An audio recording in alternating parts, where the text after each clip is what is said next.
Pronunciamento da Câmara Episcopal da IAB sobre o racismo. Povo de Israel. Eu amo o povo da Etiópia tanto quanto vocês. Amós, capítulo 9, 7. Não há mais judeu ou grego, escravo ou livre, homem ou mulher, pois todos vós sois um só em Cristo Jesus. Gálatas 3, 28. A Ruá Divina, o Espírito Santo de Deus que renova a face da terra, tem soprado ventos novos no tão antigo combate ao racismo, a partir da emblemática e agônica exclamação: "Eu não consigo respirar", feito por George Floyd, cidadão afro-americano morto após 9 minutos de estrangulamento, numa ação policial, diante de testemunhas e câmaras de celular. Tanto a desesperada exclamação de Floyd, quanto o fôlego novo soprado pela Ruá Divina não dizem respeito apenas aos Estados Unidos da América, mas às nossas Américas e, quiçá, a todo o mundo, como se pode ver nos protestos que tomam as ruas em todo o globo terrestre. Atentos e atentas à ação da Ruá Divina e em sintonia com nosso amplo histórico de defesa da vida e dos direitos civis, manifestamo-nos enquanto bispos e bispas desta Igreja, no sentido de denunciarmos o recrudescimento do racismo em nosso país. Sentimos-nos também, para isso, estimulados e estimuladas por uma centena de pessoas anglicanas negras e indígenas que, preocupadas com o próprio cenário brasileiro, numa feliz coincidência de vontades, solicitou à Câmara Episcopal um pronunciamento mediante o envio da carta à Câmara Episcopal sobre o genocídio de pessoas negras e indígenas. É preocupante o cenário de escalada da cultura do racismo que temos diante dos olhos, insuflado institucionalmente desde o governo federal, a ponto de se proliferarem episódios de crime, de ódio ou discriminação racial escancaradamente. Compõe os infortúnios desse cenário o desmantelamento de órgãos públicos, como a Fundação Cultural Palmares e a Fundação Nacional do Índio, FUNAI, destinados, por natureza, ao fomento de políticas públicas étnicos raciais, respectivamente para o povo negro e os povos indígenas, bem como a violência física contra os corpos negros e indígenas, ocorrido por mãos de policiais para aqueles e de grileiros para estes, contando com a indiferença do Estado e, em alguns casos específicos, sua própria anuência. Cumpre destacarmos ainda, neste cenário, o sofrimento das mulheres negras, principais vítimas da violência doméstica e feminicídio, cujos números de ocorrência se aprofundam no contexto da Covid-19.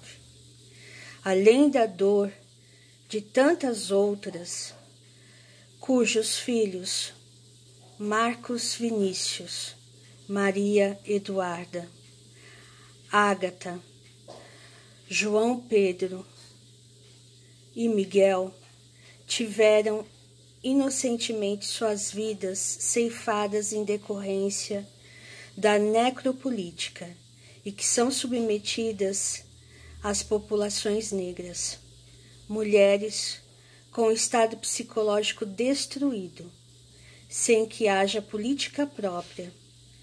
Para isso, já se tornou um grave caso de saúde pública. Ademais, em termos de saúde pública, a pandemia da Covid-19 escancarou mais uma vez a necropolítica que hierarquiza os sujeitos por grau de importância, elegendo para a morte as populações fragilizadas, ao negar-lhes o acesso a direitos básicos que juntos formam o que chamamos saúde integral, razão pela qual estas populações encontram-se mais vulneráveis ao vírus, como indicam os números segmentados de contaminação e morte por Covid-19. A afirmação de Gênesis, capítulo 1, verso 26, sobre o desejo de Deus de criar as pessoas à sua imagem e semelhança.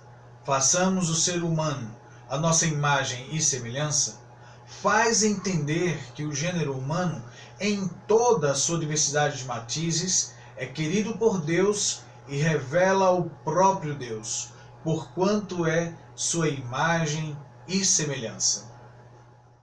Por essa razão, o racismo deve ser denunciado como pecado e todos os grupos vítimas de racismo devem ter sua dignidade reconhecida e protegida por nós, cristãos e cristãs, incluindo os afrodescendentes e indígenas. É preciso que se diga uma vez que argumentos teológicos serviram de justificação para, abre aspas, roubar, matar e destruir.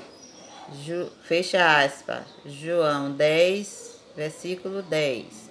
Os povos originários, bem como o povo africano e sua descendência. Compreendemos que a tão propalada e banalizada intolerância religiosa é mais uma faceta do racismo estrutural, que viola o direito de liberdade de culto a irmãs e irmãos de tradições de matriz africana. Direito esse que, se violado para estas e estes, deve ser por nós interpretado como uma violação que nos aflige, já que o direito assegurado pela Constituição Federal é o mesmo para todas e todos nós. Compreendemos igualmente que o capitalismo, que se alimenta da segregação classista, racista e sexista de pessoas e grupos, atualmente corporificado na necropolítica que aqui denunciamos, expõe a atualização do fascismo, que desumaniza e nega a vida como bem inalienável, que para nossa fé cristã é o maior bem que recebemos de Deus. A inclusividade anglicana, que deve ser um lugar de encontro e diálogo, impele-nos a proclamar a dignidade das pessoas pertencentes a esses grupos étnico-raciais, denunciar a violência e a negação de direitos de que são vítimas, bem como a trabalhar para que nossas comunidades sejam igrejas seguras a estas pessoas, seja por nossa luta antirracista, proteção contra toda forma de ódio, seja pelo acolhimento integral de nossa identidade étnico-racial, valorizando-as em todas as dimensões da vida da IEAB.